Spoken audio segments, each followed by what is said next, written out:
Hi, I'm Candace Hunter from The Practical Herbalist, and today we're talking a little bit about taking a natural approach to managing a fever. The first thing I want to talk about is what is a fever, right? I mean, we are all told, oh, it's 98.6 degrees Fahrenheit, which is 37 degrees Celsius, and everybody's supposed to have that as their body temperature all the time. The reality is the human body is anything but static. Where temperature is going up, it's going down, it's going up, it's going down, it's normal. Kind of like your heart rate goes faster and slower. It depends on your environment. It depends on the food you eat, the sleep you're getting. It depends on whether your body's currently trying to fight something off or not. It depends on a whole lot of different reasons, different potential reasons why your body might change or fluctuate its temperature. And all of it's natural, and all of it's normal, and all of it's fine. But that does make it a little bit muddy when you're trying to determine if the temperature you're looking at on that thermometer is fever worthy or not. The reality is most of us fluctuate within about a degree of the normal point. So for most of us, you could go up to as much as 99 degrees Fahrenheit or 37.2 degrees Celsius and still be just at the edge of being possibly tipping point into fever. Doctors consider that to be the point typically when they say, okay, now you're getting into fever territory. Some people tend to have low body temperatures, so they can be, at 99 degrees or 37.2 degrees Celsius. They are actually, that's a fever for them because their normal body temperature tends to run a degree or two lower than the average. But then there are those of us who run a little bit hot, and 99 degrees might be kind of a normal thing. Might have that happen often, in which case you're looking at a little bit higher as being a fever point. For the most part, the important part is to make sure that you don't get into a dangerously high fever, which is also a muddy area, right? Have you ever asked a doctor about a fever that you thought was too high, and then it turned out that the doctor or the nurse said, oh, that's nothing, don't worry about that? Yeah, that's happened to me. And at the time, my fever was 105 degrees Fahrenheit, which is, I believe, like 39.6 or something like that Celsius. And it was scary. But the reality was I was actually fine and it was okay. Some of us can handle fevers that are higher than others. A lot of times we'll see that in children. Some children, when they hit 103 degrees Fahrenheit, which is 39.4, that's hot. And that's the point where that's too much for their bodies. That's a high, dangerously high fever for them. But other kids, like my son in particular, can hit 105 and it's no big deal. It can go a couple degrees higher. So 39 point, I think it's 39.6 degrees Celsius. So it really helps to know yourself, know your body, or know your family, and know how they tend to react. It helps to really monitor carefully and be kind of aware of what your normal temperature usually is, so you can get a feel for whether you run hot, whether you run cold, that sort of thing. For the most part, though, when you look at medical experts, they will tell you that if the temperature is higher than 103 degrees Fahrenheit or 39.4 degrees Celsius, you're looking at that can become dangerously high. And you want to especially look for other accompanying symptoms, like a severe headache. I'm not talking about a mild headache. I'm talking about something that really hurts. Although if you have a high pain threshold, don't put it off till you're like falling over from severe. Severe means it's a harsh headache. Unusual skin rashes, particularly if you're seeing the rash change rapidly. That's a bad sign. Bright sensitivity to bright lights or unusual light sensitivity is another bad sign. Stiff neck or pain when you bend your head forward like that. Those would be more bad signs. Mental confusion, persistent vomiting, difficulty breathing or pain in the chest area, abdominal pain or pain when you're urinating. And then obviously convulsions and seizures. Those are all really symptoms that, regardless of whether you think the fever's high or not, if you've got a fever and you've got those other symptoms accompanying, I strongly suggest you check in with a doctor, check in with a medical professional and get an evaluation, because you might be getting into some dangerous territory. When we're looking at children, especially babies and small children, if they start to get listless, they're not really focusing, they're limp and not really there, that's a really bad sign. You want to bring that fever down. It's gotten too high for them.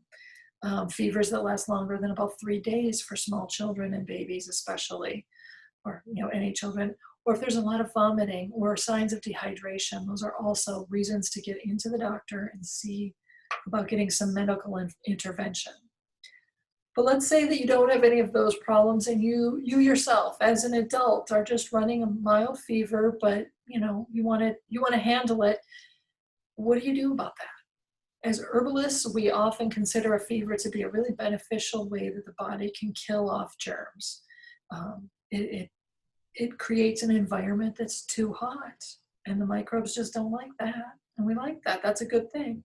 And for the most part, we typically say we'd like the body to do its job as much as possible on its own without a lot of intervention. Again, assuming you're not getting into dangerous territory. So the natural approach that most herbalists take when they decide that they want to work with or manage a fever, if they want to bring the fever down or support it in doing its job. So we look at what traditional Western medicine, traditional Western herbalism calls diaphoretic herbs. These are herbs that open the pores and help move energy up and out. So from TCM perspective, traditional Chinese medicine perspective, we're looking at herbs that open to the surface and help move the energy or move heat toxins out of the body. Ayurveda would consider these same herbs to be pitta supportive or pitta balancing herbs. The idea is that you want to manage that fire appropriately. So some examples of diaphoretic or similar herbs that are good for fever, things that I think of as fever herbs would be like yarrow and elderflower. Those are two of the classic ones that a lot of herbalists use. They're very effective, and they're one of the first ones that we go to, especially when we're working with children or people who tend to be sensitive, because they're very helpful, but they're gentle herbs. They're powerful, but gentle. Garlic, ginger, cinnamon, chili pepper are also fever supportive herbs, particularly when you're looking at approaching fever from a Chinese medicine or Ayurvedic type of perspective. All of those herbs open up. They open up, like chili pepper gets you sweating, right? Herbs that get you sweating, garlic, ginger, cinnamon, chili pepper, those all are doing the same action as yarrow and elderflower. And in fact, taken under the right circumstances, yarrow and elderflower can also get you sweating. So when I'm doing a fever blend for myself or my family, I usually grab a handful of one or more of those fever herbs, but I also like to combine them with antimicrobial herbs. We're talking about the types of herbs that discourage microbes or germs of all types, viruses, bacteria, and funguses from growing, from being comfortable. So my favorites tend to be in the Mediterranean herbs. So I'm looking at sage, oregano, rosemary, maybe lavender, monarda has been one of my new favorites. Lemon balm can be very effective, especially when you're working with small children or people who are sensitive, like elderly people, or people who have other underlying conditions that make them more sensitive and needing, just a little bit more care. Lemon balm is really powerful antimicrobial, but it's gentle to the system. Bay laurel is another one that often has come up through the ages as being a good one to add. These herbs will help when you drive the energy up and out and you get the sweat moving. They will also help stimulate your immune system in a positive and healthful, balanced way. So it'll support the immune system's response to fever and to the illnesses that are going on. So now I would use, if I was making my blend, I'd use a handful of those and a handful of the fever herbs. And so now I've got this great blend of herbs and I'm going to figure out what am I going to do with it, right? That's the last piece of how to handle a fever, right? How do you get the herbs in there? There are two ways that are my favorites. One is a tea and one is the herbal steam. I like to make the herbal tea and then take that or have it ready to take after I do an herbal steam. The herbal tea or herbal infusion we've talked about in other videos, so you can go take a look at how to make how to master the herbal infusion if you want to get more information on how to do that. If you're not familiar with doing an herbal steam, then I've got a clip right here for you to look at. This is how you do an herbal steam. Hey everyone, today we are going to do an herbal steam. And I'm going to start off by showing you the herbs we have to work with here. I have chosen a selection of herbs. I have a few from my yard, like this rosemary. That's from my yard. Rosemary is really good for stimulating, waking up, and that sort of thing. It's also a terrific antimicrobial. So I'm going to get, you need a really big, wide bowl, preferably something that's wide enough to be wider than your face or your head. And then we're going to put the rosemary in here. I put it in with the sticks, but I try to bruise or wake up, scrunch up, or bruise the herbs as well. So we've got a little bit of rosemary. Oh, got a little bit more. So I'll put this rosemary in too. And then we're going to add some yarrow. This was also from my yard. I actually pulled this out of the yard when I was gardening a little bit ago. Yarrow is a good fever herb. It helps to open up your pores. It's also really good if you're doing beauty or want to like open up your skin and help to get the impurities out. So put the yarrow in there. And then I've got some elderflower, which is another good fever herb, but it's also good for opening up the pores and opening up the skin. It also helps to open up the perception. So I personally really love the lightening that comes with elderflower. Not whitening, lightening, as in lightening your energy, your perception. I've got a few chrysanthemum flowers. These are really nice for reducing heat. Not just of the fever type, but also like heat toxins, pulling those out of helping your body open up and let those go. I pulled in some calendula, which is a good antibacterial, antifungal, and generally helps to tone the skin. So put that in. And then my friend Eric is a massively good gardener, and he dried these rose petals for me. So I'm going to add those because I love the scent, and they smell just delicious. So you'll notice I have a big handful of herbs here. When you're making an herbal steam, if you're doing it for medicinal strength, you want at least, a big handful or two.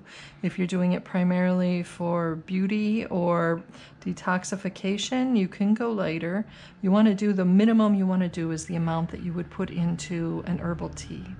If you want, you can do more than that. Like I said, this is like enough to make a teapot full. So that's about what you're looking for. These are fluffy, so... And you can use fresh or dried herbs. We're going to use some hot water in just a moment here to break up the cells and release the essential oils. Herbs that have a lot of essential oils or volatile oils are often the best ones to use for herbal steams. So let me get my pot and I will show you how it's done.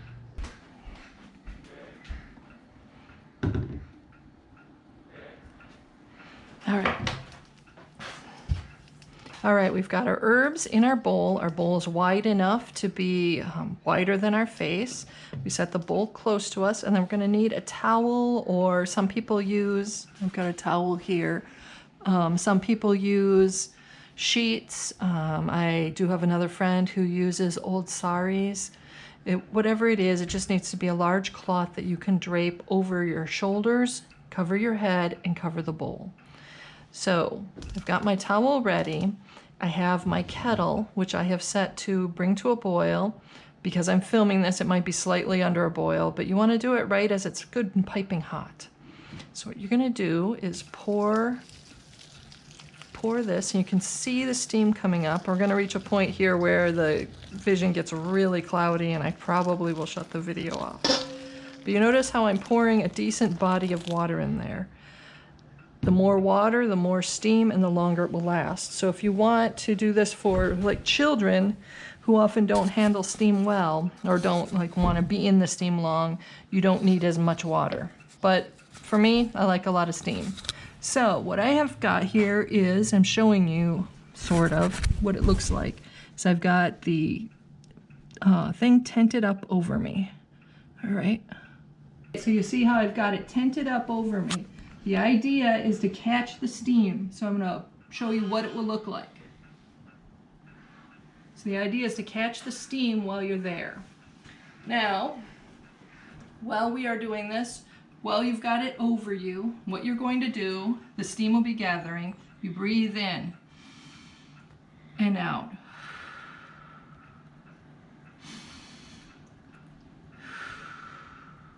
The idea is to let the steam gather around your face and come up into your respiratory system. It is okay while you're doing a steam, if it starts to get too hot, to sit up and take a fresh breath of air and then go back down into it. You want to do the steam as long as there's steam coming out, if you can. But if you start to feel overwhelmed, if it's too hot, if it's whatever, if you're finding yourself lightheaded, you have any reason at all that you're uncomfortable with continuing, it is okay to stop at whatever point you're ready. If you're working with small children or children, oftentimes they go really barely. Like you'll get them to do a little bit, but they won't do a lot. If they're very uncomfortable with the heat, you can have them do the steam just like I am here, with no towel over, if you can't get them to gather it. And if you get them to put their face down close, but not into the heat, but close so they can breathe it in, they'll still get a pretty decent amount of the essential oils and the steam that's coming off. So that is how you do an herbal steam. It's pretty simple, and it's a very effective tool both for beauty, detoxification, and for treating illness. So you saw when you were doing an herbal steam, the key is putting a decent amount of herbs in there. We're not talking about like just one single little leaf of each. We're talking about a couple of, generous handfuls if you've got an illness or fever. If you're working on bringing up body temperature for another reason, not trying to reduce a fever and chase out illness, but instead you're doing like a cleanse, then you're going to want to, you could potentially use a little bit less, just like we talked about in the video. In fact, that's one of the things I wanted to talk to you about before we wrap it up here, is the idea of invoking a fever or inducing a fever. When we do a cleanse, we want to sweat, right? And when you're sweating, your body temperature is high. The whole point of sweating is to bring your body temperature down. So you are artificially inducing a fever when you go out of your way to sweat. So a lot of times with detoxes, there are things like saunas, hot tubs, exercising like hot yoga, working with sweat lodge techniques and similar related techniques, things that are related to the sauna. Other ways to create a sweat those are some of the ways that are often paired with detox or cleanse programs. You can do something like that at home without necessarily having to go do a super strong workout covered in extra clothing, or without having to invest money into all the equipment it takes to do a sauna or a sweat lodge or a hot tub or any of those. Even a hot bath. For some of us, we don't have a big enough bathtub to do a good hot bath. An herbal steam does a really nice job of doing that. And just like I said in the video, I like to get my tea and my steam done at the same time. The tea is infusing, and then I do the steam, and then I take the tea afterwards, and you wrap up a nice big blanket, and that will help induce sweating. One of the neat things about approaching fevers and creating artificially or inducing fever with herbs is that the herbs are smart, your body's smart, and they work together. So the same herbs like yarrow and elderflower and chili peppers that will drive up your body into a heat when you need to detox or you want to get rid of stuff and you want to sweat, will help bring it down, bring the temperature down by opening the pathways and allowing the body to do its job well. You've got a fever and you're trying to get rid of an illness. So a lot of times I use the same herbs for both.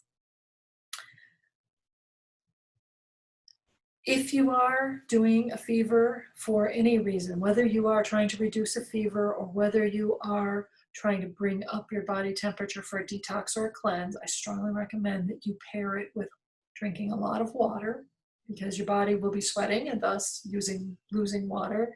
And even if you don't have the profuse dripping sweat, but you have the dew, as I have heard Southern women speak of it, you will want to make sure that you keep rehydrating, because your body's going to need to replenish the water and keep using the water as part of what helps drive that energy, those microbes out. So you're going to want to do that. You might want to consider taking a shower as well. or, a cool bath, but doing something to get water pouring over your body. That also really helps. In the case of bringing down a fever, it helps the water movement across your skin, helps to change your body temperature, particularly if you're using warm water. I don't necessarily recommend using cold water with a fever unless you're in the dangerous territory and you've been advised to do so by a physician or a medical professional, in which case you should follow their advice. But if you're just handling it at home and your fever's not that high, using a warm to slightly cool shower rather than a cold shower is going to do you better because it won't shock your system as much. If you're doing a detox, a cool to cold shower and that little bit of shock actually can be really healthy because your body's not weakened at that point. If your body's weakened, you don't want to shock it with the cold water if you can help it. So, quick wrap up. Fevers can be very good. It's important to know your body and know what temperatures are normal and healthy for you. Watch for the signs for, too high of a fever, and watch for the danger signs. Get help when needed. You're going to treat it naturally. Pair fever herbs with antimicrobial herbs, whether you're doing a detox or whether you are getting rid of a germ or an illness. That kind of wraps it up. Oh, and use teas and steams. There you go. So good luck with your fevers.